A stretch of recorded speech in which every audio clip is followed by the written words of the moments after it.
Podcast. As always, I am Jacob, and I am here with my good friend Colin. How's it going? So, I have a couple of shows I've been watching.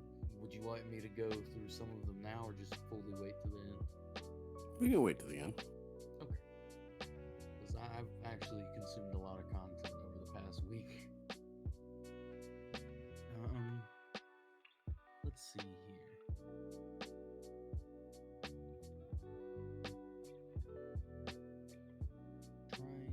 There was something I saw. Okay, so have you seen those computer chairs? I guess you could call them, but it's more of like a chair you sit in, and it has like a desk built into it, and the computer's in it. And it has like the monitors all around. Have you seen those? I don't think so. Well,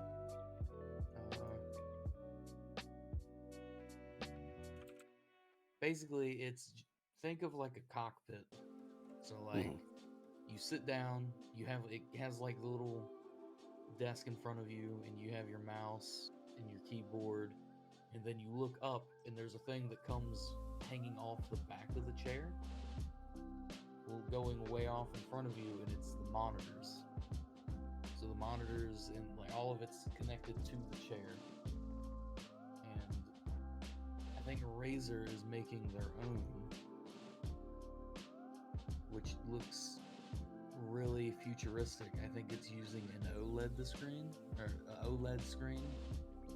because from what it looks like, the screen folds up into the chair and scrolls out like an actual scroll.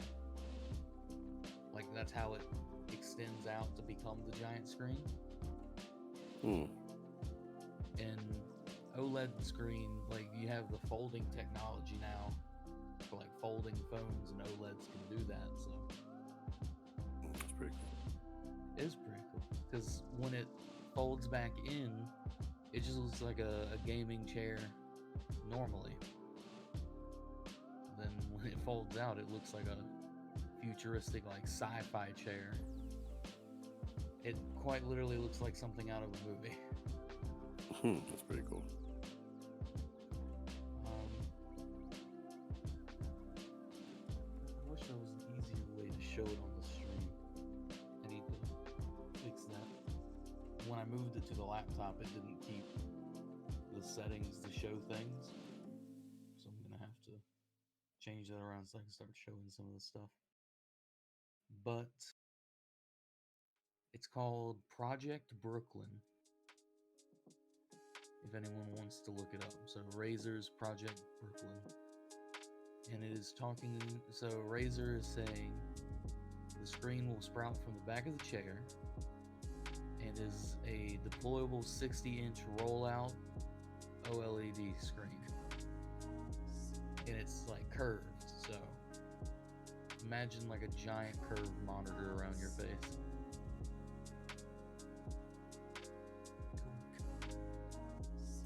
That'd be kind of interesting. And with this resolution, they could use it forever. Like multimedia, gaming, it doesn't really matter. Yeah. Especially like it could, I feel like it would be good for media, like video consumption, and then I'm not sure how OLED screens do with like video editing and stuff. I feel like they're good, because again, what makes like an OLED screen like really good, and why people want like an OLED screen in their phone, is because instead of like the little LED lights trying to like emit light for the color black, an OLED screen just turns off those specific LEDs, so you have like a true black color. Oh, okay. Yes, I do remember that. So, and so people like it on their phones, because the phone screen can always be on and always show a clock, and it's not crazy wasting of battery. But so for media, like watching movies, it's amazing. I'm sure it's very color accurate. And then with how thin the screen is, I'm sure this chair is going to be crazy light as well. It's not big and bulky. That's all that I have. Like I have it's like a blueprint animation showing how it opens and folds out. But I'll link you that personally later, so I'll keep this. Now, does they give it a price tag? So, CES 2021, Razer unveiled its slate of upcoming gaming laptops armed with next-gen RTX GPUs. It does not. It's like in development kind of thing. It doesn't have a release date or anything. Gotcha. So it says, while not the most ridiculous gaming chair we've seen, because there's also Acer Thronos. That's another one. The way the Project Brooklyn prototype can go from a standard gaming chair to a Netrunner mode seems pretty impressive. That's what people are saying. Uses hypersense technology.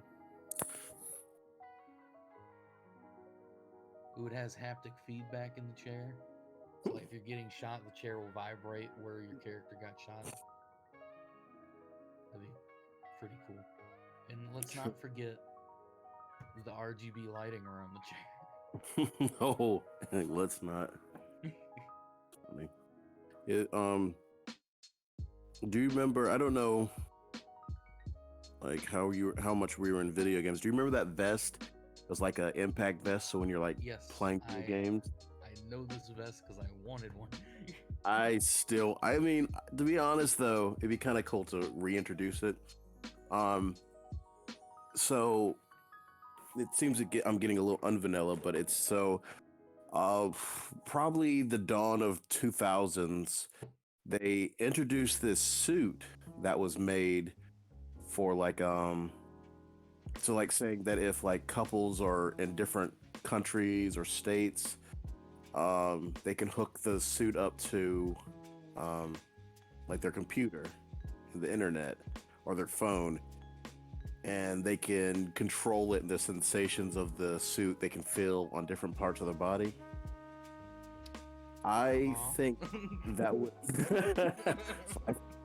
I think that would be cool to reintroduce in some aspects into like VR and like things like that, because think about like if you're running through, and it's a very interesting concept, like so because there's a few games, I forget the game that I played recently where I had to take a step back because of just how subtle things that were happening in the game the controller was vibrating for, and it wasn't something that was big or even to be like bare mentioning, but they put it in there because it did cause the immersion to happen.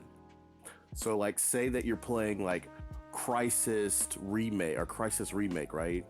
And you're running through the jungle, or Far Cry. So you're running through the jungle, and as you're like passing branches and greens and vegetation, they're just gently brushing against your forearms and your legs. You know what I mean? Like that concept where you're not even thinking about it, and you'll just be like, I'm in the jungle. Or every once in a while, like your headset, you might hear the directional dynamic sound of a fly, but you might then feel the fly like crawling up the back of your neck as your character kind of like swats at it, or mosquitoes. And so better, even better. We get one, we make it, we put it on Noah, and we make a game where you just have to wad through spiders. Oh my goodness. Well, I mean, that was one, like I was, well, not the spider things, but thinking Noah, and even the people who are inclined to playing horror games, that concept of you're playing like 5 people with VR in these outfits playing Phasmophobia, and you're kind of like walking, and all of a sudden you feel like the distinct hand grab your shoulder, like and then the ghost breaks your neck, and so Well, your neck gets broken in real life. calm down, Matrix. Have you done the game? You done real life? No, we're not trying to sword art this. But yeah, that concept though, where it's just like their tactile senses would be very interesting. I would have to say though, like I know when people take off like VR headsets, they're just like drenched with cups of sweat. So I don't know how a VR suit would handle sweaty nerd action of any type, kind of thing. But it'd be cool. It would be a cool Gotta be concept. like I a would wetsuit. like a wetsuit. Yeah. But still, man, like that. Just thinking about that, peeling yourself out of that would be, my God, terrible. I always thought it was interesting. Um, the rings you can get, Mm. they're like wedding bands, so they're for couples, obviously. But they hook to your phone, or like Bluetooth to your phone, and you can actually feel the other person's like pulse when you want to. That's sweet. So if you take I think if you take your finger and like you hold it, it'll let you you'll feel the other person's pulse. Now on that same aspect, think about how terrifying it would be if you went to go feel it and you felt nothing. Yeah. You know that would happen, right? Like there would be a time where it's just like, what? Like she wears it into like the operating room for like an emergency. Like they just take her back there kind of thing. And he's just sitting there feeling it, and then it just disappears. He's like, no. I mean, in that same concept, it will be like a remote like a monitoring, because you'd be like, hey babe, what are you doing? Just sleeping. You check the heart rate and it's going, you know what I mean? Like You're like sleeping. You're sleeping, huh? Sleeping? Okay, you're sleeping. All right. Just like the ring could be around. I don't know. But it's a very interesting You son of a concept. bee, I'm in. Just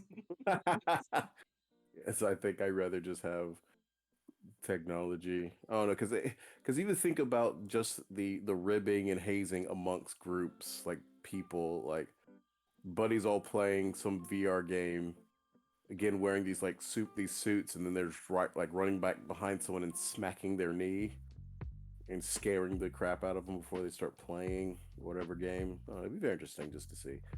Um, it'd be interesting if you could have it do like a minor shock if you got like actually hurt from something. oh yeah. Like just I like a would little love buzz. that. You get hit in like the side with an axe. Yeah, and I mean, and because before I even knew about the vest, that's one of the things I was like talking about, because I tell people that I have triggers when it comes to laughing, like people dry heaving or throwing up when not sick, people being tickled, people being scared, but also people being like mildly shocked. So I was always interested in that concept of like, man, what happens if there was a game that you know what you're getting into, but yeah, like when you get injured, there's just this like low grade, bzz, like how much incentive? Because now you lose the risk reward center of the brain when you're playing a video game. Like, oh, I died. Okay, I'll do it again. And you're going into a survival psychology where you're just like, I don't want to feel shock anymore.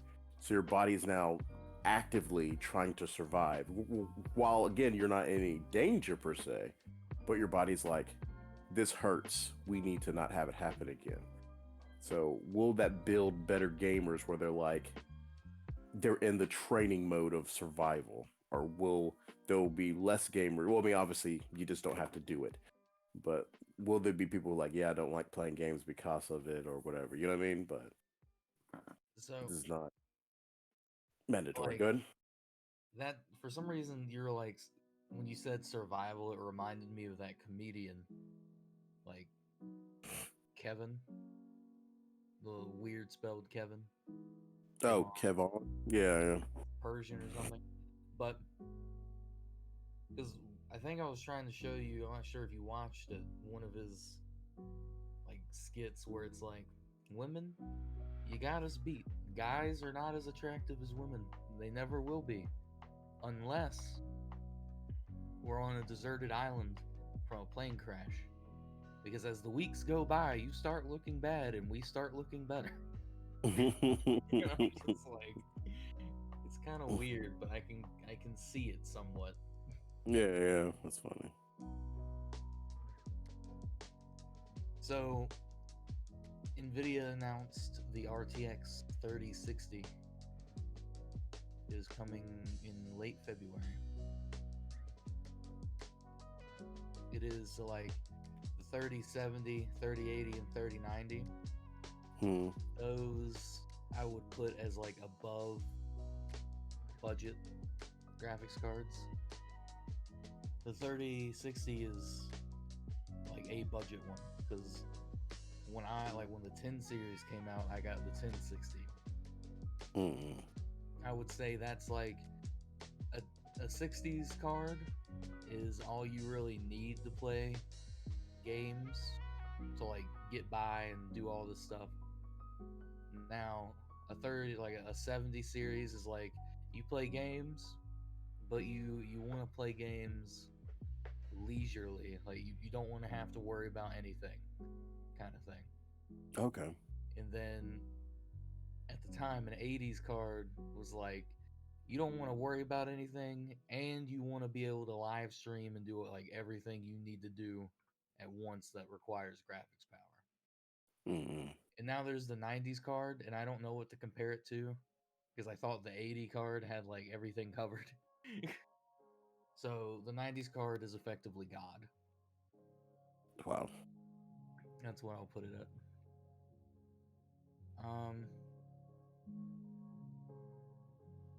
This is interesting, though. This article says the RTX 3060 will have 12 gigabytes of GDDR6 RAM, but the 3060 Ti will only have 8 gigabytes. And it's in, I don't know what. The RTX 3060 came out in December 2020. I've never heard of this. I did not hear this. But then the Ti, apparently, it says here it came out 2020, the Ti. And then the 3060, like the regular 3060 is coming out late February. This doesn't make sense because from my understanding, the Ti series cards were like a slightly upgraded version of just the regular card. But apparently it came out before the regular card. Interesting. I'm confused. So I'm not going to talk about it. I'm done talking about that card until I know more. Ooh, Intel announced Rocket Lake. So that's their new processor coming out in the Lake series. So that will be interesting. Because mine is a Skylake. I wonder how long it's going to take for me to have to start upgrading all my stuff. Because the Skylake processor, it's holding strong, and even my 1060 is holding strong currently.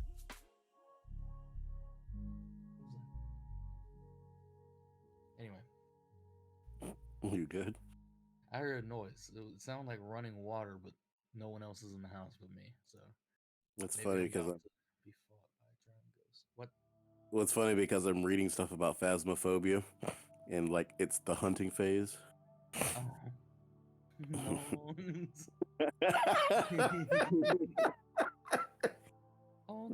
Oh no. Oh no. Oh no. It's kind of funny. Let's see. Apparently, there's a Stardew Valley mod that's called just the expanded mod. It is now ready for the new update. It basically gives you a bigger farm. That's cute. You can play Pokemon on your computer in someone's Twitter picture. Did you know that? No, that's interesting. So on Twitter, So, someone so is it just like how Google allows you to play like Pac-Man? Because it's just like a hidden thing, or? I'm unsure. So here's it again. The players reply to his pinned tweet with one of the game's input: up, down, left, right, A, B, start, and select. Like And Konami. whichever input is tweeted the most, each 15 seconds is input into an emulated version of the turn-based 1996 Game Boy JRPG. Wow. And then the next frame is displayed on the glorious 400 by 400 pixels of Twitter avatar. So I guess he must have coded something that automatically takes the responses, moves the thing, takes a screenshot, uploads the screenshot kind of thing, as his like Twitter avatar. So it's not necessarily like you're not really playing it. Like in a way, it's like everyone's telling like a program the input. Yeah, it's just like what they'll do on those streams. Yeah, yeah. The best way I can put it is it's like the thing I have to compare it to is Michael Reeves's Twitter. Like he let Twitter buy all of his stuff from Amazon. Hmm. It was one of the I first mean, videos of his I saw. yeah, because yeah, Twitter, but it's like I know there's a few where they just literally just do Pokemon, and they just have it where the inputs just get put in. Yeah, like the I'm comparing it to that because what he did is he programmed just a program, and then he whatever tweet was the highest tweet, the Mhm. bot bought it. So it's kind of like whatever tweet is the highest like tweet is the movement. So it's kind of the same thing. It's very interesting. I wonder how people come up with these ideas. I don't know.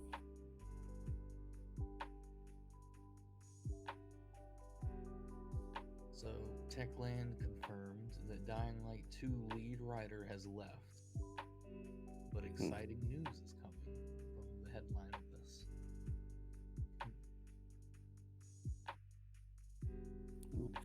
Since Spring 2020 was delayed in January of that year.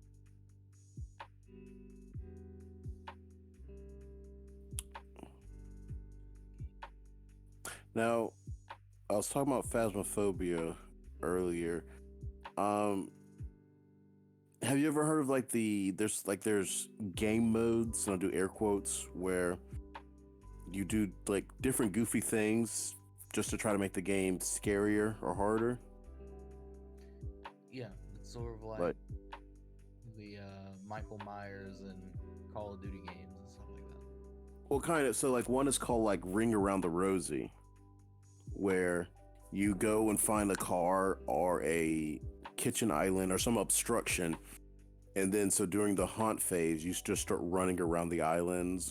Basically you're trying to get the ghost to run after you, and you don't leave it until the haunting is complete. Hmm. There's all these like ones are like don't take sanity medication, or they're just like different ones like ghost modeling agency, where you're just trying to find ways to like take pictures of them, I guess.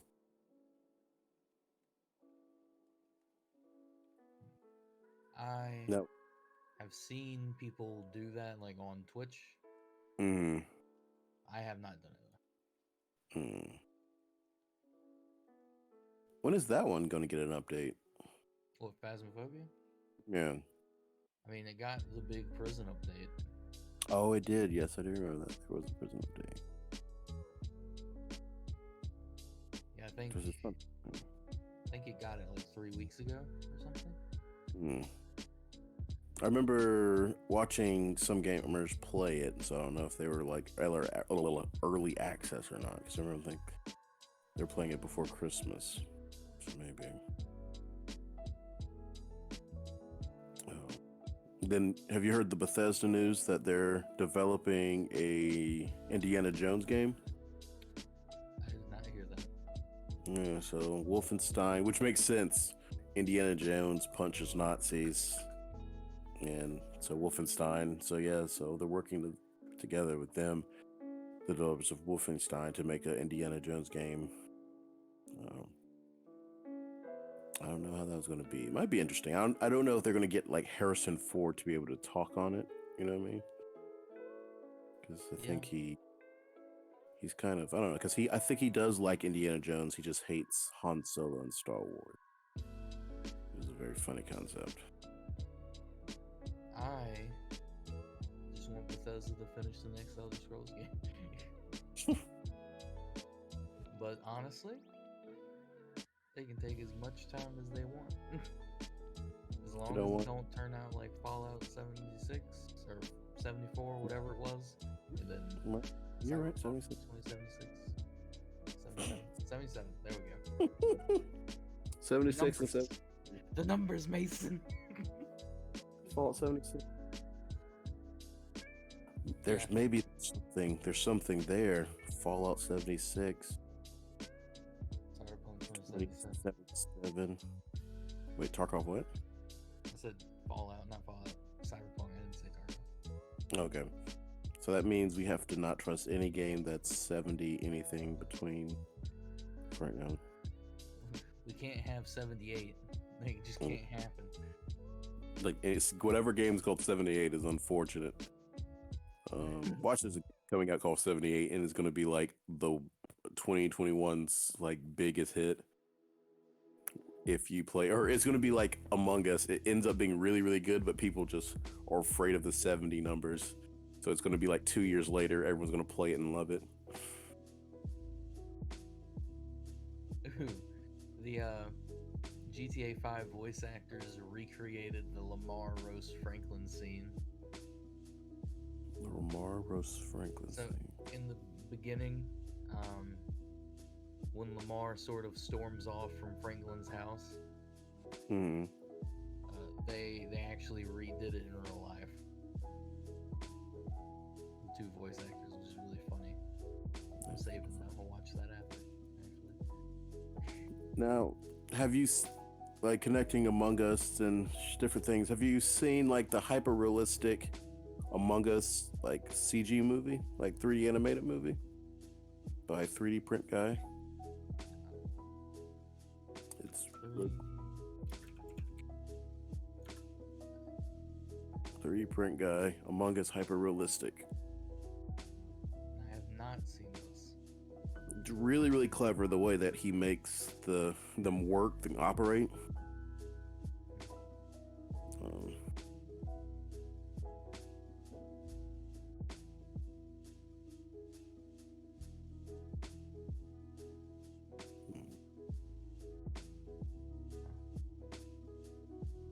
Yeah, I will just like looking at it without the sound because I don't want like a copyright strike. Oh, you're fine. But it looks good. Mm-hmm. I mean, he knows what he's doing.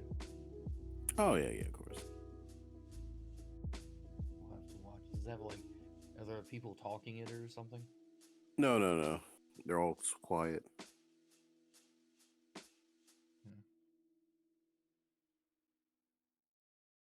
Hey.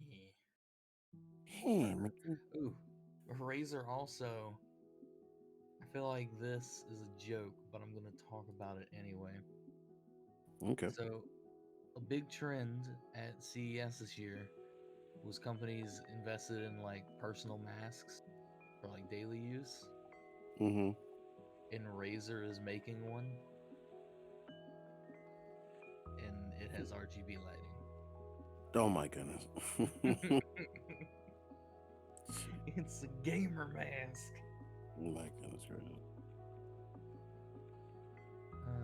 So it says, it's called Project Hazel. It's Razer's attempt to make the world's smartest mask as a step up from your typical cloth and paper mask, introducing a reusable design loaded with features and tech for everyday use. Though calling it the smartest max may be a bit of a reach. It's basically Hazel is a surgical N95 respirator with active ventilation and auto sterilization. So apparently, what sets Hazel apart is the quality of life, like just comfort stuff. Makes it feel nice to wear and not I don't know. Depending on how much it is, I might get it for the memes. Honestly, because it looks like something from Cyberpunk. Honestly. Yeah, I bet. Like thinking about like when you said like the respirator, I'm like, oh man. Looks really cool. I want it. Make them finish it, Kyle. Why don't you just like build one?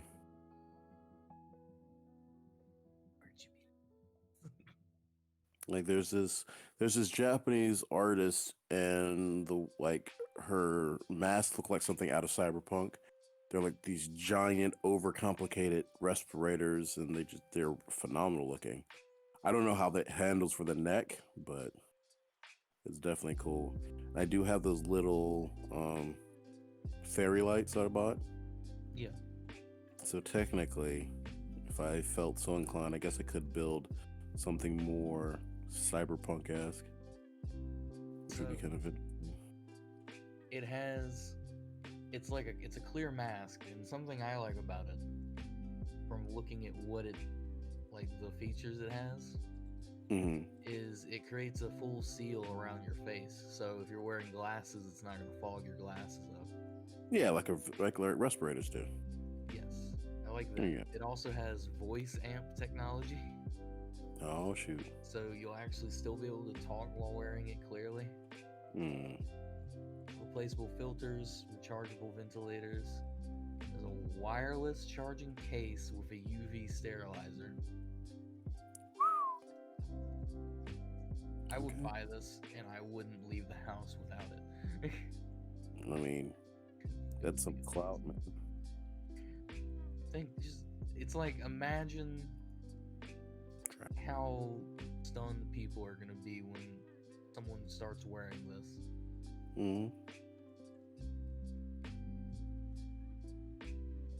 Yeah, like what you were saying, it would be fun to make like one by yourself, like on your own. Yeah. Well, that could be something cool that you could use like resin and stuff for. Yep, I'm already like contemplating, man.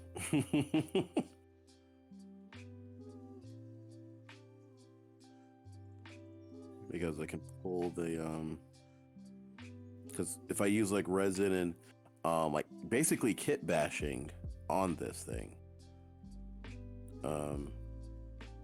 and like saying like running it so the fairy lights, because those fairy lights they're freaking phenomenal, but have it where it's hooked into your mask itself, so you can like because it was like I was very surprised of how long a string of lights you get, and yet it's still running off of what the was a CR123 battery or whatever, like a bigger watch battery.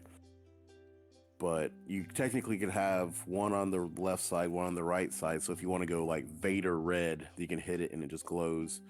But you've also inlaid it with like a blue color and just turn it blue, so it just looks crazy and what's the word I'm looking for? Well, cyberpunkish, I guess, or even Tron.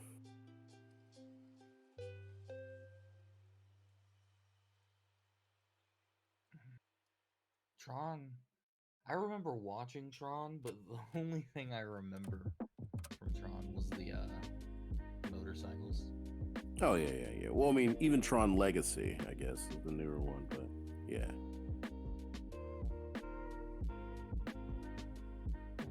So, have you been thinking about any D&D stuff recently? Oh, absolutely. And you've also seen that that the new campaign one-shot thing they're bringing out too. I saw the title of it. I don't know anything So as they've so far just has gone into it. So Candlekeep Mysteries, one is being released March, uh, 2021. So that's not too far away. Like March, will get here quicker than anything. You know what I mean? Like, It's um, it's almost just like a month and a half away. yeah, because like this is closer now than when we were aware of Tasha's Cauldron of Everything. Yeah. So, but yeah. So there's a bunch of different like they're like one shots. I think it's 1 to 16 levels put in there, and it's just like a venture anthology. Mysteries might be one of the biggest things they play off of, which is a lot of people want some mysteries in their games. It's going to be very interesting in that concept. Um, some of the creators, though, are what I'm excited about, because it's very interesting seeing someone like Amy Vorpal. Because what was the game? It's Saving Throw was the series. It was like a live stream D&D game. Um, and now she's been involved with things like Geek and Sundry and Nerdist and just different things. But she's now obviously touching some her feet into the world of Wizards of the Coast. Another person is also Christopher Perkins. Again, I'm one of like when it comes to dungeon masters, I think he's the best when it comes to like your on stage DMs. Yeah.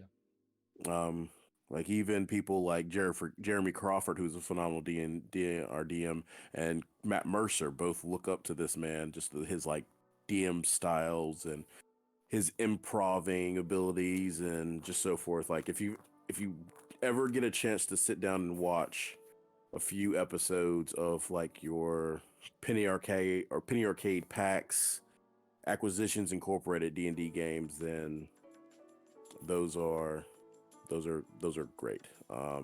Even if you go back and find like the Robot Chicken Riders guest thing where he's just running, I think it's fourth edition though. But he got me back into the itch of playing D&D, I would say. So Hey, I saw some people like posting in the comments of the Candle Keep Mysteries. Is that what you said? The D&D book. yes, yes. They were referring to it as like Scooby Doo. If Would be interesting concept. they were, Uh, yeah, I just saw so many like Scooby Doo like memes in the comments. I was like, ooh.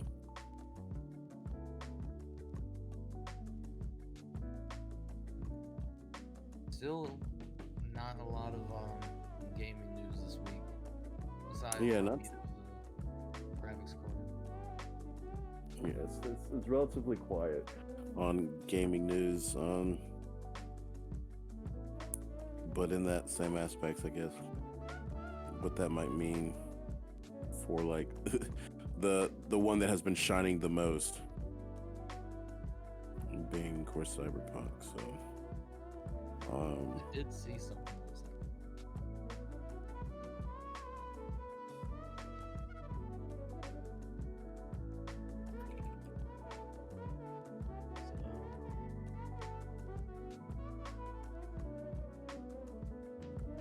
that's funny. Rust dethroned Cyberpunk on mhm. Steam's top sellers list, which is interesting, to say the least. Okay, I'm dying. You gave me the sick. Wait, you gave me the ick. No, I'm just kidding. um, apparently,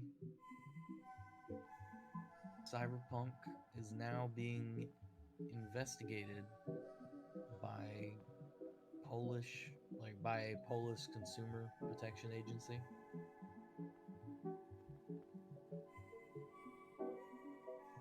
What does this mean?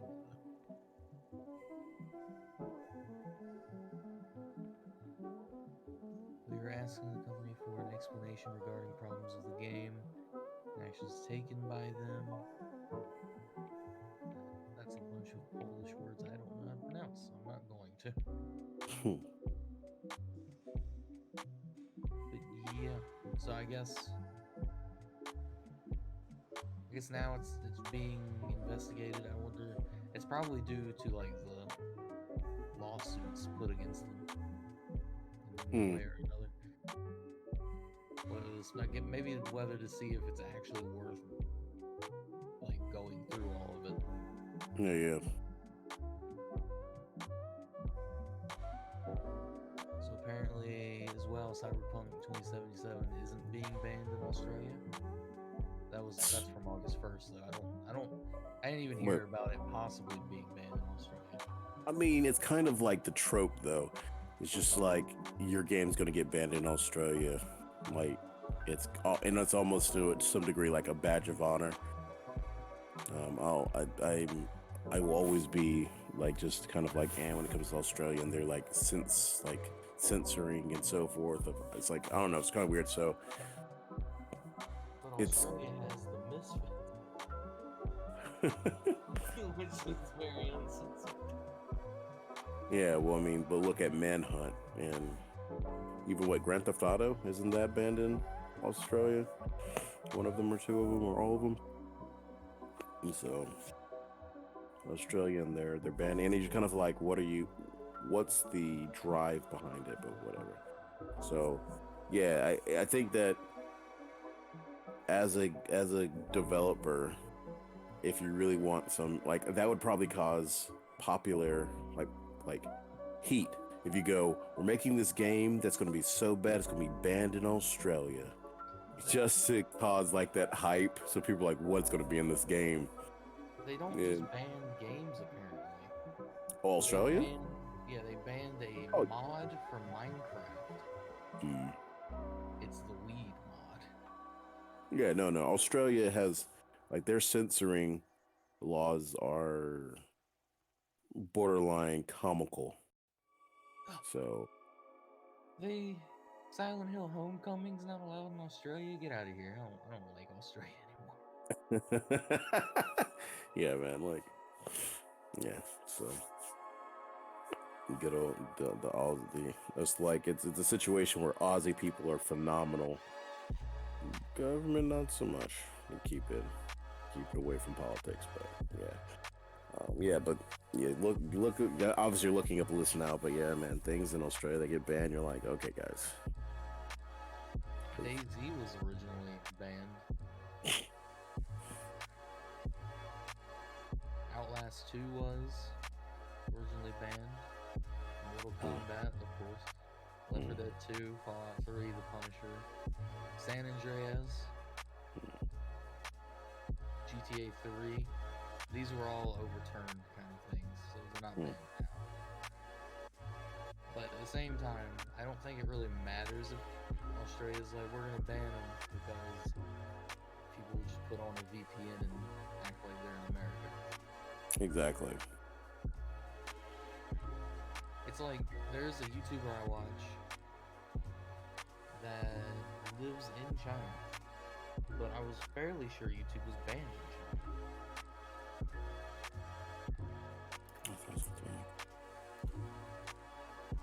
YouTube is blocked in China. Attempting to load YouTube app or website while on mainland China will return with an error. And if the videos are embedded on another site, they won't load. So, but he must use, like, he gets paid from YouTube and everything, so he 100% uses a VPN. I really thought that was interesting. Like, when I first started watching him, he was like, yeah, I live in China. I was like, what? He's like, how you do this? How you break the system? It almost makes you wonder why, if places are going to be banning like YouTube, right? Why they aren't banning VPNs? I don't know. Maybe it's just easier.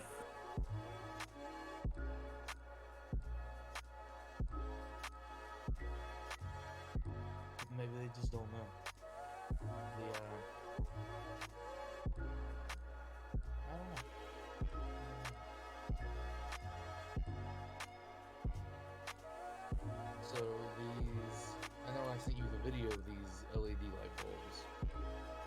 They're pretty cool. The colored version of them is bright enough to provide light to like read and stuff. Yes. But they're not like crazy over the top, like I'm screaming at you bright, unless you turn it to like the regular light, Mm. so just white light. Then it's like normal lighting. But when it's colored, it's like it's just as much as you need kind of thing, which I actually kind of like. And you can also dim them and brighten them. Changes the brightness. And altogether, I think they have 12 lighting colors. So I think they will be good for D&D. That would be, yeah.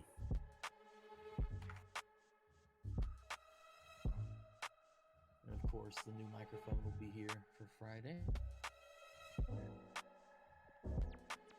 Let's see. Is there the Steam have gaming news? I think they do.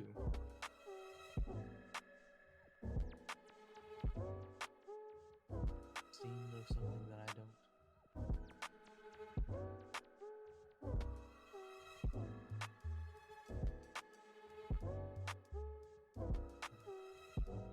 Nope, not really.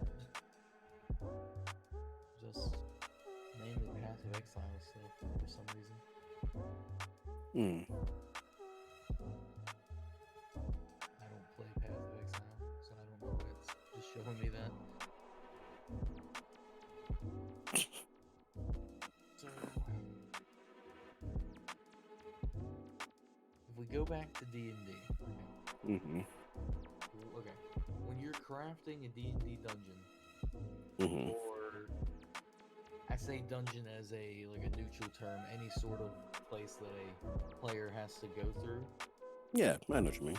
Is there a setting that you prefer over others? Now that I don't know what you mean. No, do you mean setting as in campaign setting, or setting as in like cave or ruined, or? I was specifically talking about the caves or like ruins or like a forest. Okay. I no, there's actually not. Yeah, no, there's actually not. It's just goes off of like, so if I'm making it, it really is like, what would I like to see the dungeon, like its theme, and what kind of picture I want to paint with it. So if it's that traditional, because I mean, I do have this love for abandoned, and not to like to use the phrase, but not as a pun, like forgotten realms, where it is where you're just walking and bricks are kind of breaking under your feet and you're hearing the sounds of like other crumbling and so forth, but that fits, it fits the setting kind of thing. So it's just the dungeon falls into the rest of how this world's supposed to be, and then just what kind of like story that I can tell for it. So yeah, like I like sometimes it's caves and just the weirdness of caves, and I think there is a slight like, I love the encroachment of nature back into like the encroachment of what man was with their ruins kind of thing. Yeah. But yeah, it just depends on like what's going on there, because like a natural cave system is cool. Like mines are fun, but yeah, I think maybe traditional dungeons in the concepts of like ruins are also something I really like. But thinking about it, I don't think all of you haven't really gone into that kind of thing. I went to a cave of death. Yeah, I went to a cave. I no, live wait, in a cave. of death and destruction.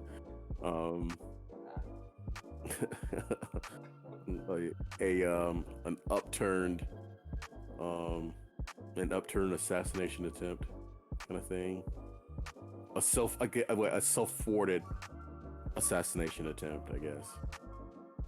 What? Who did that?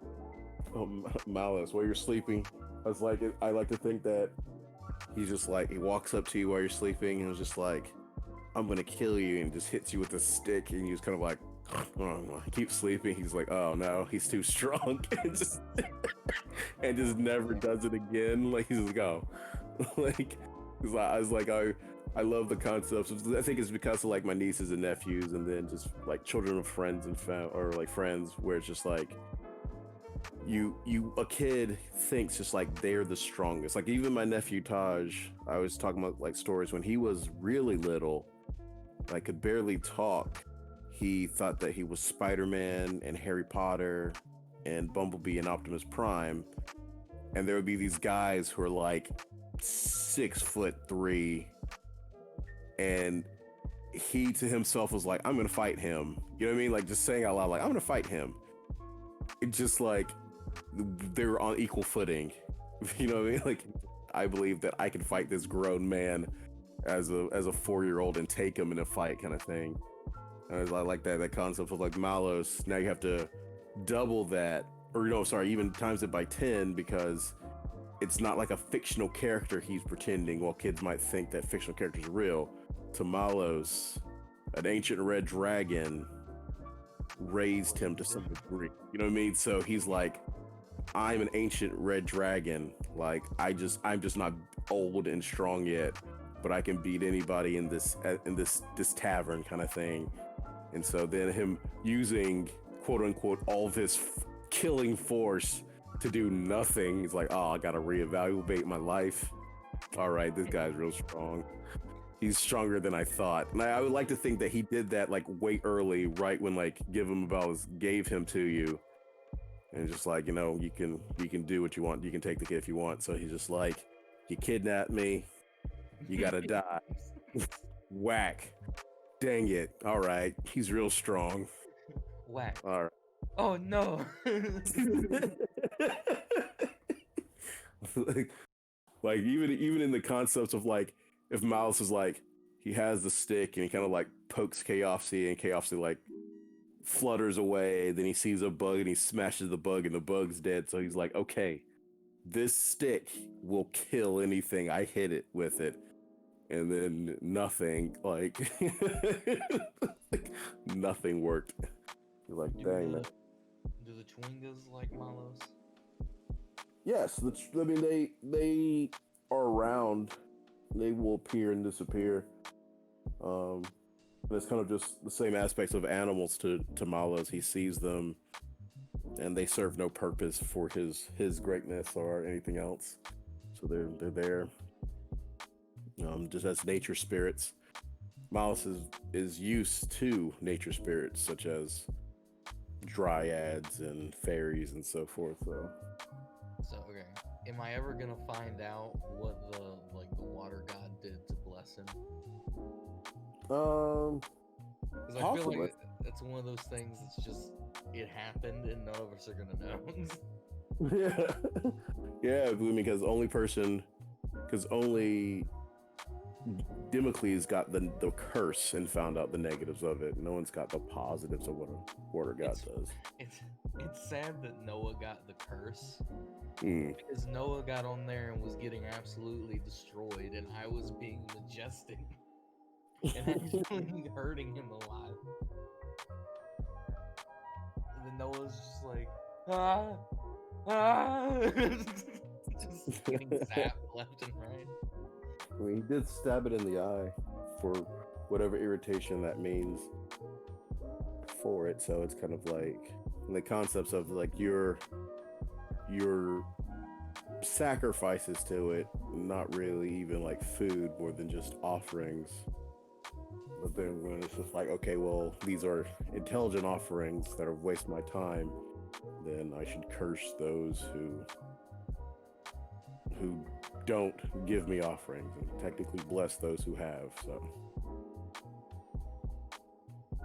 So if I go back there and throw an offering in the thing, will I get blessed? Possibly. It depends on the greatness of the offering. throw my drink in. I don't know. It'd be very interesting. It won't happen, but it's like very interesting because of like you throw a red dragon drake in there, and it comes back as like a green dragon since they're aquatic. Green dragon drake. It's like my drake's a ditto or something. It's an Eevee.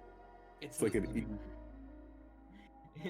No, okay, so there's Pokemon named Arceus. Mm-hmm. Essentially, Arceus is the god of Yes. all Pokemon. Mm. Well, in the games, you can give Arceus different plates. So you can give him like a steel plate, and it becomes a steel Pokemon. Mm. The water god gives me like a scale of the water god or whatever, and I put it on the drake, and it becomes a water drake. That'd be funny. It'd be like I don't know if you ever seen the Zoid anime, the ones where they're like competing and fighting. There's like the Liger that gets like different armors that do different things. Definitely a great anime, man. That is a great CG anime. Are we going to try and do a game Sunday? Not this Sunday, but the Sunday coming up. So we should be doing our game at the new location. Okay. Because we want paint the room, obviously. I do. Yes. I want to showcase the room once we get it all done. Like I'll do like a B-roll of our gaming room and change it up from the table B-roll. Yeah, and because that's the thing. Like once we're set there, then I can actually like Dutch oil. Yeah. The actual table. Because that room actually has 2 doors that can just be closed. Yes. So yes. we don't have to worry about the animals and all of that. We can put like a tarp on the floor, but I'm sure it won't leak anywhere. Yeah. My main thing is I didn't want, since that room didn't have like a door, I didn't want the cat to come in and just lay on it. Exactly. No, I understand the reasons. Your reasons. Because I know for a fact the cat has been laying on it, because cats do that, but I've also seen its hair like stuck in between the boards of the table. Well, remember, like right when we sat down, Charlie came in and just hopped on the table, started walking around on it. Like, really? He's like, "What? This is mine." It's new surface. Cat's got a strut in my stuff. So, but yes, that's one reason. Yeah, I'm very excited. I have some posters that came in, and I'm also very interested to actually do a little bit more because I haven't done landscape drawing or painting of any sort in like maybe 20 years. It's been a very long time since I've done like any landscape work. So it'd be very interesting to do that for D&D. Do you remember, have you ever been to like Chinese restaurants and they have like pictures of like the Forbidden City or temples? You know what I'm talking about? It's like the giant pictures, but there's like a backlight to them. And so it makes it look. What's that? Make a request. Depending. Go ahead.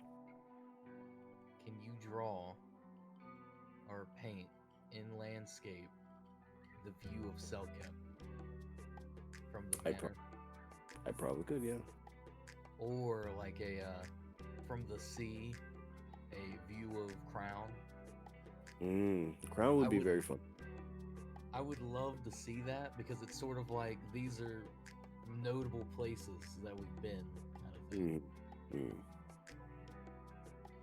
Be like Mario, jump through the painting. I don't know if you want to go to Crown. I mean, Crown is a beautiful city. I mean, as far as I know, I have to go back to Crown to get Sabrina resurrected. Do you? The person that we talked to was the lady of the rose. Was maybe Oh, Tamora, the yeah, person she was. Yeah, she was. She was a priestess of Timora. So, because remember, you just have to have clerics that can do it because Anna was resurrected by a cleric of Eldith because of Marina Farfire's god. Well, I So you know just, I need to find them, but I already know that they can do it because I asked them while I was there. oh, true. So maybe I'll ask around, but they're the people I fall back on. Yeah. And then um contrary to the what's the word? Contrary to the infamy and notoriety of what the players think for the Justifiers Bold, you did leave Crown relatively on good terms. Yeah. And so, And I sent a no one's watching. Not I mean like no one from the game is watching. that's fine. I did send a letter to Royo. Yes. You know, I wonder if he'll ever respond. Yes, he most Hasn't definitely will. has not. It hasn't been long, obviously. Yeah. I can't wait to pick back up the game Hmm. because I love the fact that the last session, like, it ended with me just steamrolling this big fat dude through the sewers to explode him on different things. Yeah, just keep having to run into things, which is phenomenal. Um, it's like it's one of those situations where, um, as a DM, I'll say I don't worry about TPK. I think the creature itself is high on a RC like way of thinking. Like its challenge rating is pretty high, but knowing my players not just with how much damage they can output, but also like their resourcefulness. So when they're like, "Yeah, let's just get it to try to fight the golem," and it's just like that's wonderful. But It's that like is that's I don't know, 'cause that's one of my like bread and butter things. Like I remember first playing Borderlands, and when I double taked because the bandits who are trying to kill me are now being murdered by skags, like the split faced dogs that want to kill me. So these things are fighting each other as viciously as they would fight me, and you're just like dumbstruck as these two things. And like one was ridiculous. Like the bandits were just a little higher than me, but the skag was not what I could do, but they are now fighting it and so forth. I'm just grinning like, yay, as they're murdering each other, like enemies taking care of each other. The only problem is whatever one wins, if they don't like TK or KO them each other, whichever one wins is going to turn aggression onto me. But only the hope that their damage or their health or hit points are low enough where I can pick at it, kind of thing. So so you know how when we went to go watch Heaven's Feel, right? mm-hmm. We like I had seen most of it through the visual novel, but the adaptation was spectacular.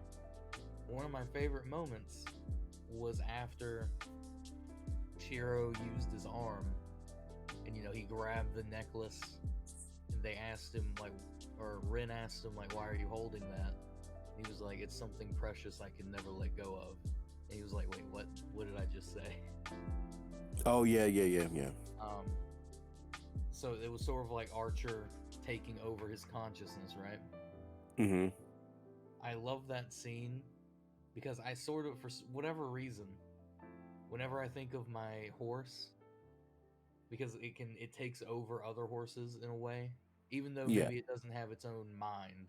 I just like to think that this horse named Marshmallow gets turned into this like demon-esque horse and goes from like mentally being like, I'm a horse, to like randomly going, I'm gonna kill you. What did I Yeah. just say?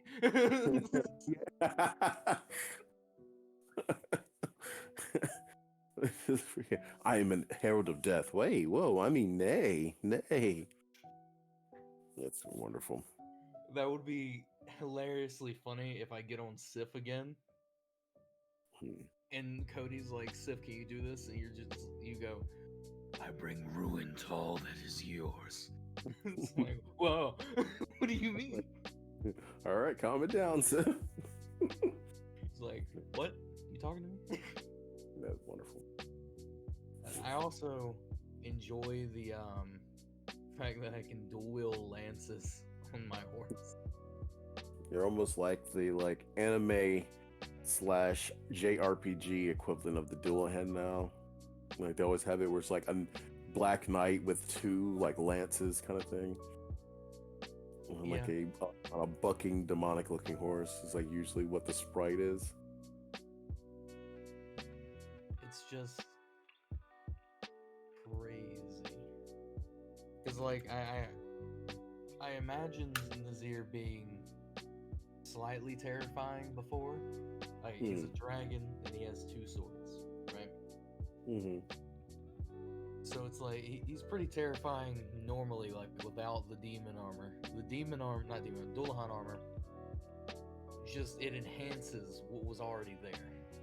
Yeah, I see. And it makes it more terrifying. But then he gets on this horse and it's like, ha!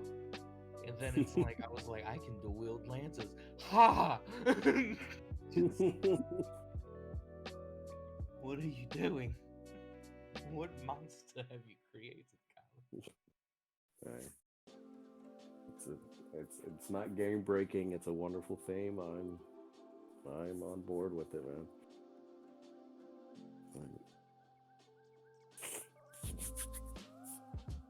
I'm very interested to get back in the game. I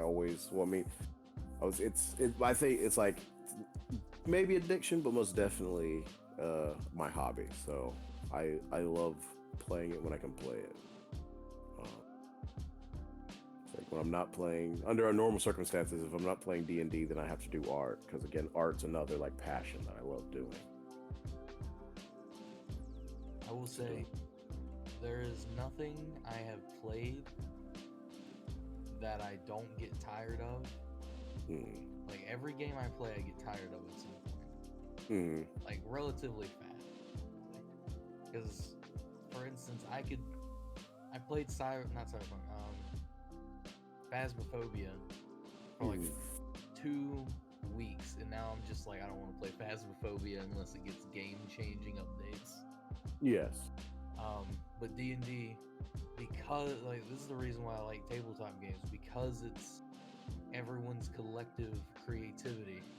Yes. It's so open that you never need to worry about it dying out, because as long as you have people that are creative and do unique things from character to character, it'll always be something new. Exactly. Yeah.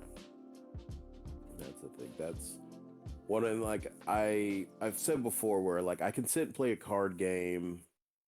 Board games, it varies on the board game, but D&D, and I mean again I do like rules and I'll follow rules and so forth, but I was like D&D has a thing where yes there's set rules, but there's so many different there's options of how to get something done. Like the win state in this game, in this board game, and if you want to, or tabletop game, can be different.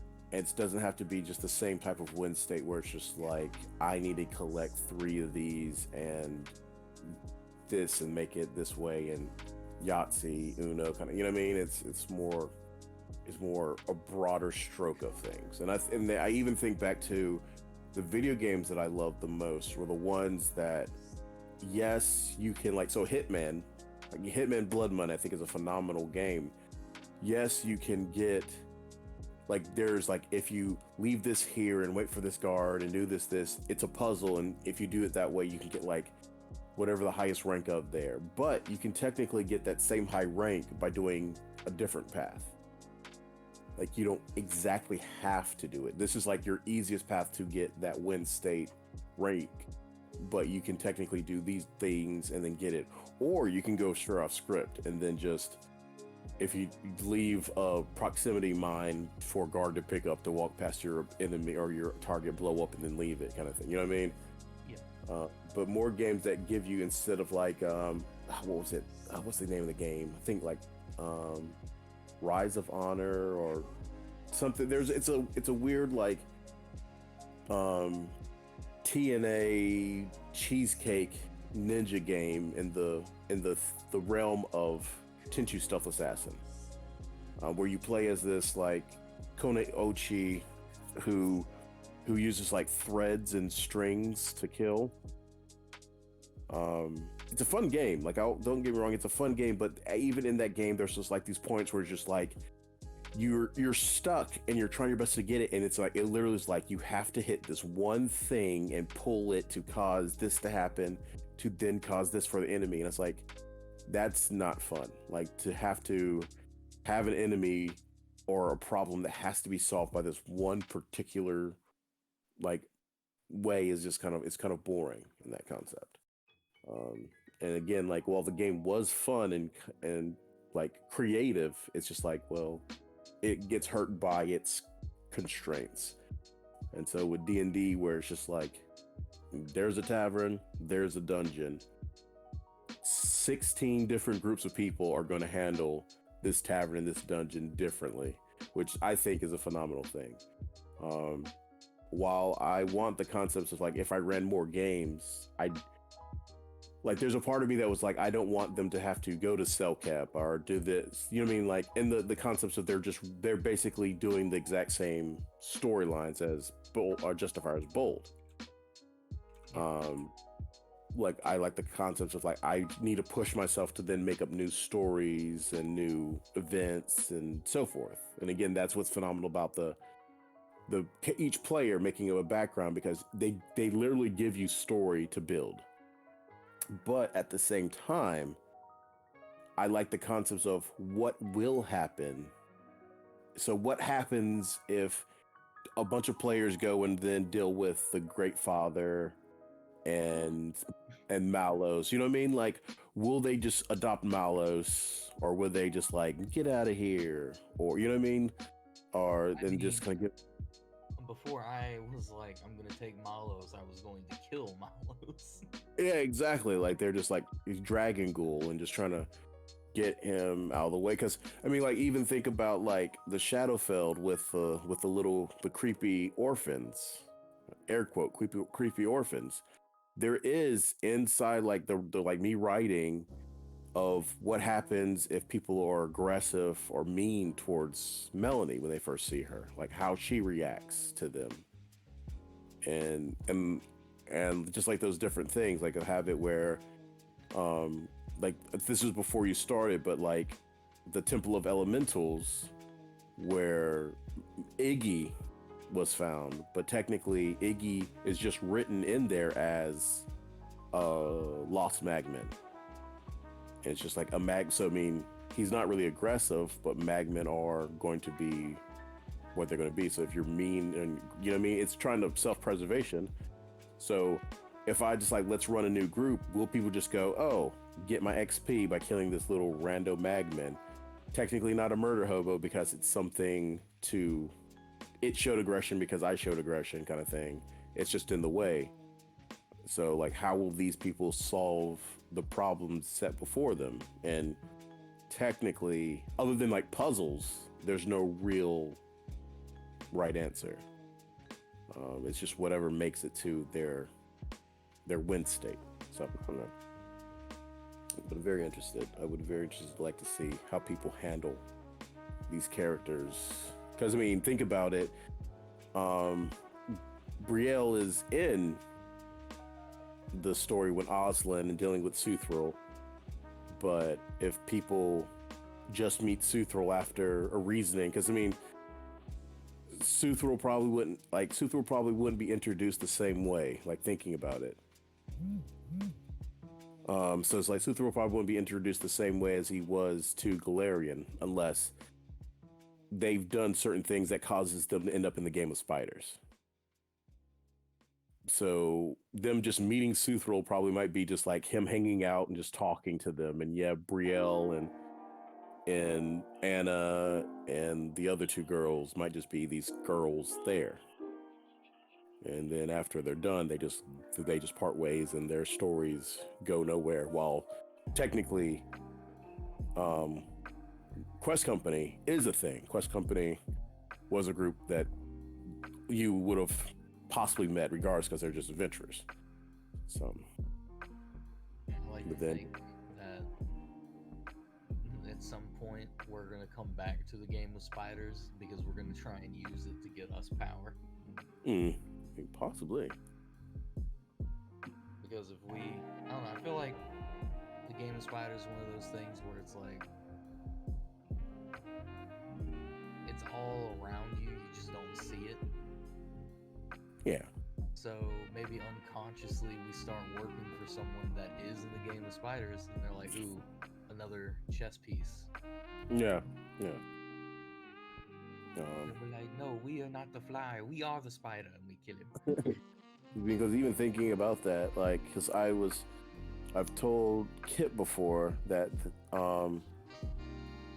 Crown I was making to be not like a camp. I would say like a not a campaign setting, but just like saying like how Waterdeep or so forth. Yeah, So technically, if a person wanted to, they could play. I think how I have it set up right now is like they could play Crown from like level 1 to level probably like I don't know like maybe 10, but ideally they could play like Crown from 1 to 20. That concept of just lit like so there's this crazy chance of like players who never see the rest of the world but still go on, you know what I mean, like to in the yeah, bigger world, but still go through all the different things and missions and shenanigans and intrigue of just Crown, and Suthril being an ally and a friend of theirs.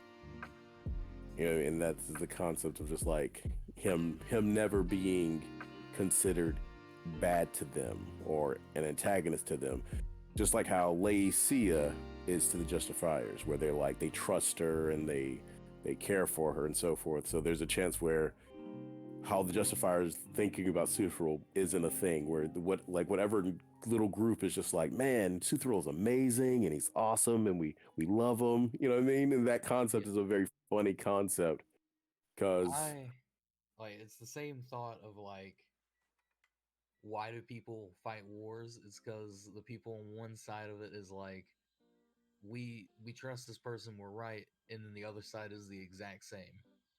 exactly. Yeah, So each there's both sides are technically in their own aspect right, depending on where you're at. So yeah.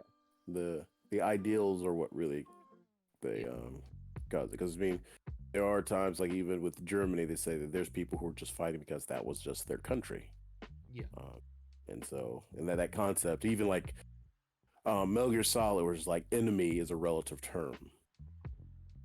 Um, and so, They yeah, don't just that, fight with you. They might as well be fighting against you.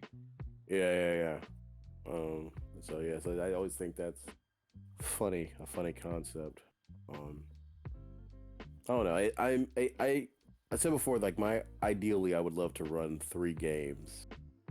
Um, well, ideally, I think four games a week would be actually the ideal thing to do. It's And just I will be in deal. all four. um, I will be playing Sir Swirly.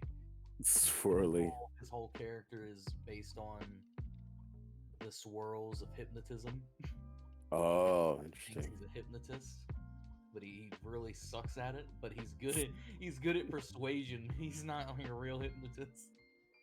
So Like you I know, uh, Luigi's Mansion, the little doctor thing. He has like the swirly glasses. yes, yes, That's he would be wearing those. that'd be funny.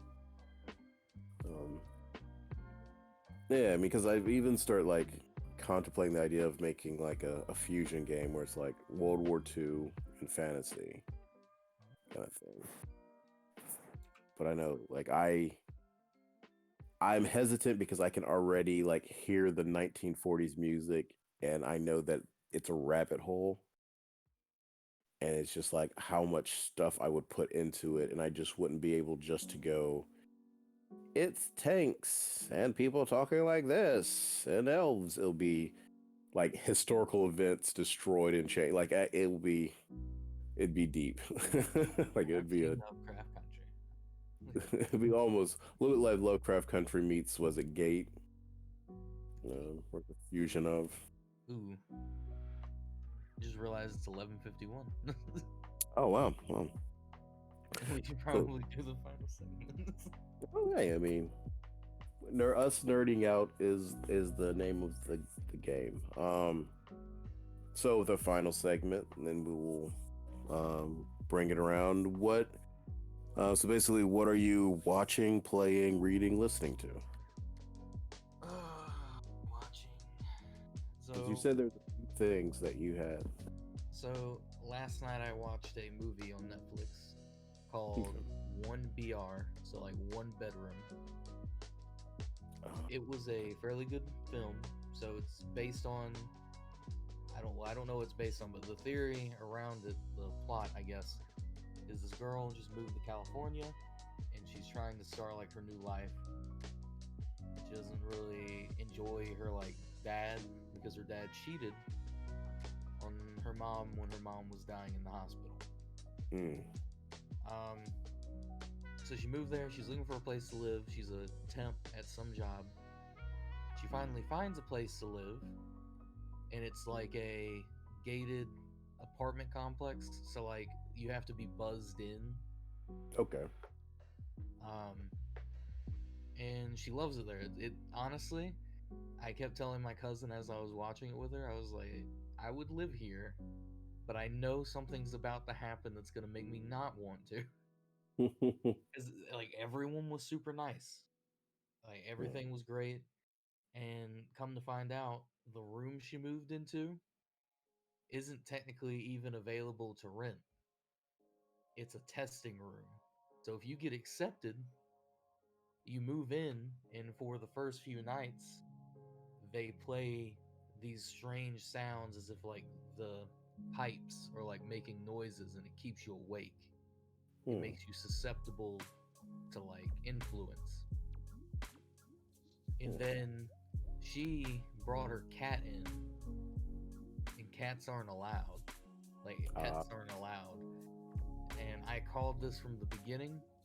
So if you don't want a spoiler, skip, I don't know, 5 minutes. But this, I looked at my cousin. I was like, that cat's gonna die. That cat's gonna be like put in the oven or something. And she was like, why do you get that feeling? I was like, because of Fatal Attraction with the bunny being boiled. Oh yeah, yeah. I was like, yeah. And so like one night she wakes up and she thinks it's her cat like going around. She goes and her front door is actually unlocked and open. And she closes it. Then she sees someone she knows walk by, like an elderly woman. So she helps her.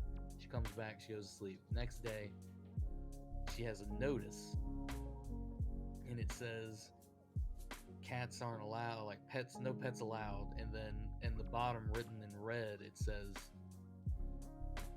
some people are allergic, you filthy, like, whore. That's what it says, like, quotation marks on that note. And it's like, what? that was like strike one. Then in the middle of the night, she wakes up to like a bad smell.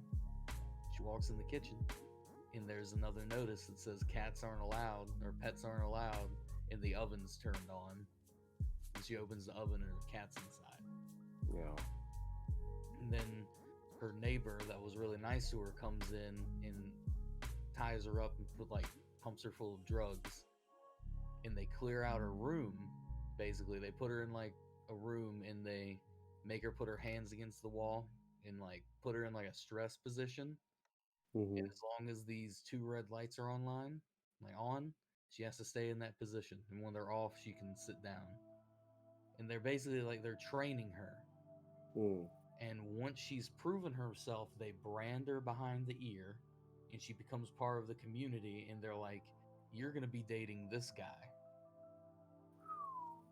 And so Yeah, but it's not just that. Um, at the end of the film, she does get out and she's running down the road, and she's just realizing that every apartment complex on this long road has the same symbol of the apartment complex she had moved into. Wow.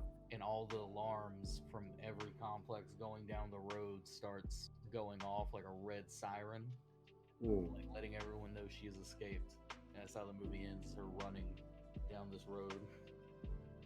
It's a really good movie, I think. It was definitely different. It wasn't just a copy and paste of something. So That then reminds me, you should watch the movie called Vivarium. Vivarium. Yeah, Jesse Eisenberg, very Kafka-esque, very well done. Really good movie.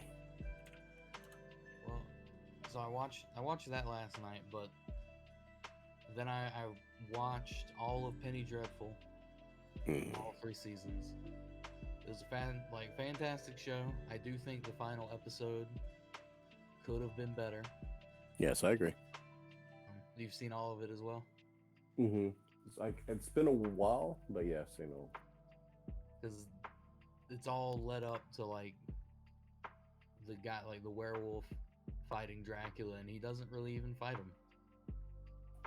It's sort of like they're like, he's my greatest enemy, and he doesn't even fight him, and it's kind of sad actually. But I will say that the one fight scene where it's all of them against the vampire spawns, Yeah, that was a good fight scene. I wish there was a little bit more. I agree. And then I watched the first episode of Horimiya, which is basically a rom-com slice of life anime that I have read, and it's great. I will not let anyone tell me otherwise. But I like it. And this adaptation is really good compared to the first one I saw. The first one, everyone I'm pretty sure agrees it's garbage, because I've like when I went to go watch it, the comments were, "This is garbage." Yeah, I think I'm going to catch up on that. I'm gonna look when the next Boku no Hero Academia chapter comes out. I'm not sure. And as for reading, I'm reading Blood of Olympus. It's the last book in the second Percy Jackson series, Heroes of Olympus. Okay. Listening to just country, some pop, some musicals. So I'm listening to like the Hamilton soundtrack and Be More Chill and stuff like that. And then playing, I have not played a game in the past week since the last time I was on the podcast. Okay. So yeah. How about you? So myself, having to do some like get well recovering, so I haven't been doing too much of anything, but it has given me time to catch up on some shows. Been going through Disney Plus's Disney Plus, its catalog of things, so reuniting to a lot of like my childhood shows, the old X-Men series.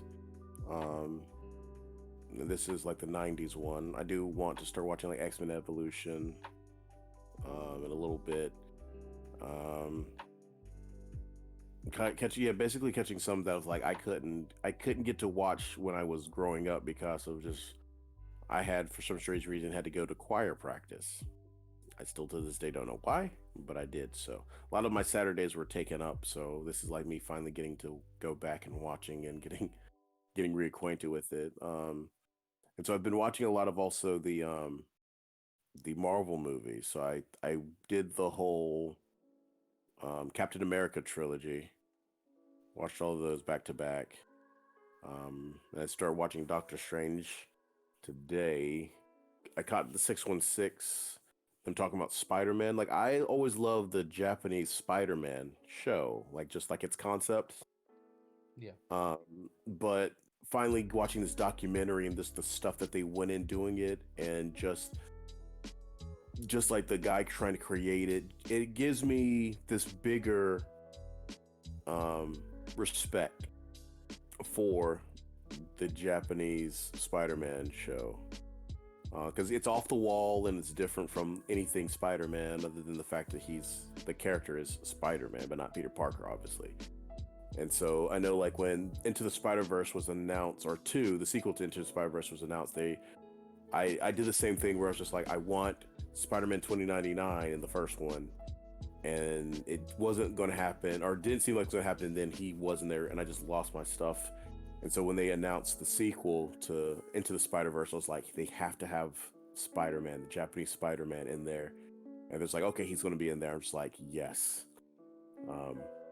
But me actually finally getting into the details and just so forth, and I'm like, it's great, and just the actor and the guy who helped produce the show and so forth is just like, it's wonderful. So that's a really good documentary. I'm a fiend for documentaries, but it has to be the right ones.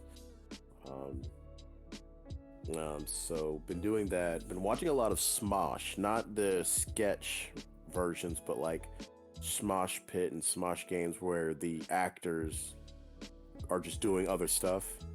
Yeah. So catching up on a lot of that and just watching what they're doing, and laughing because they're all goofballs. Let's see. Haven't been playing too much of anything.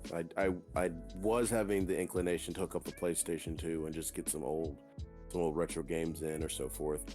I know I was talking to you about it, that I kind of want to find a nice JRPG emulator, so I'm thinking Final Fantasy 3 US.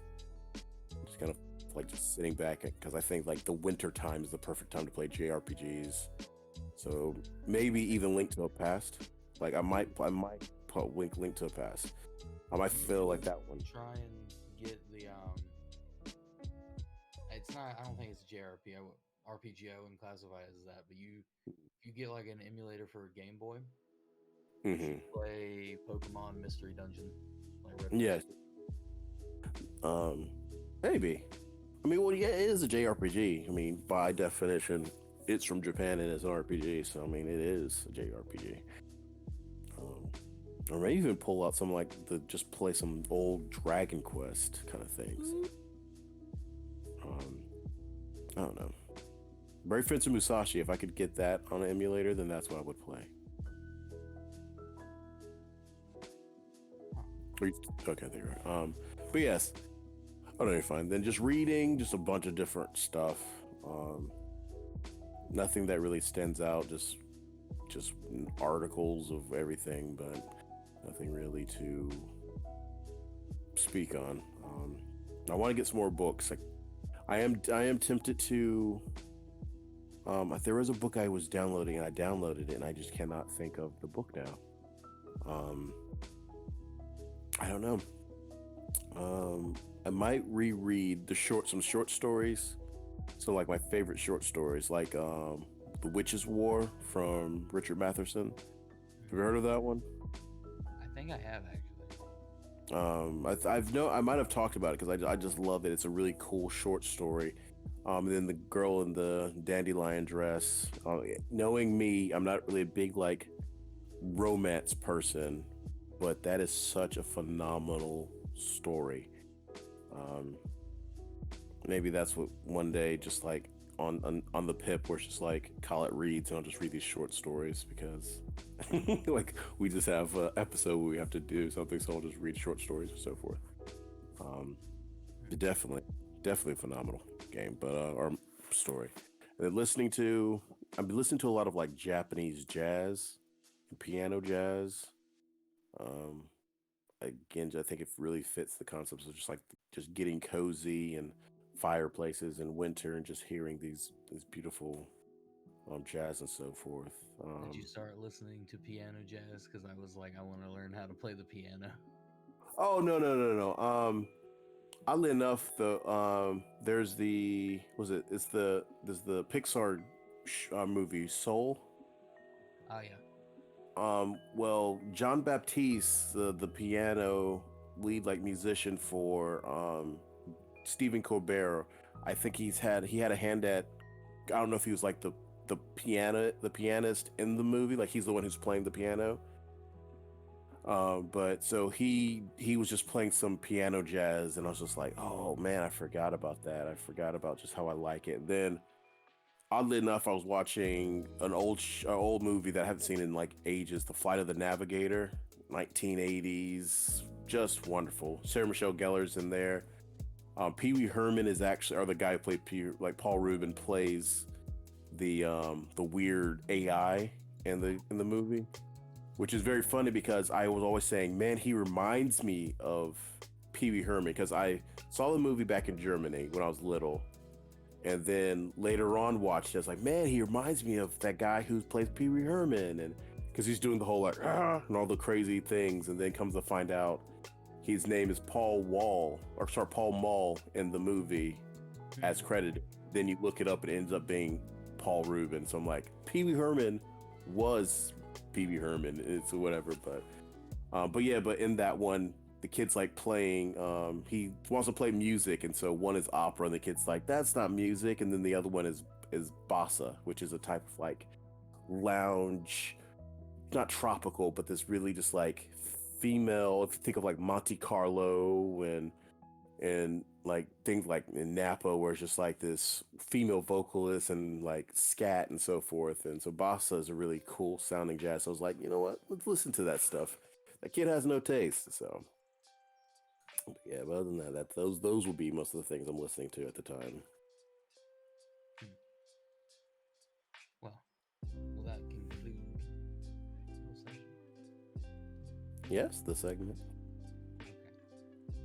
It'll be $49 for your therapy session. Oh, that one. No, that's fine. I'm my therapist. I'm doing a good job, so it seems. What money?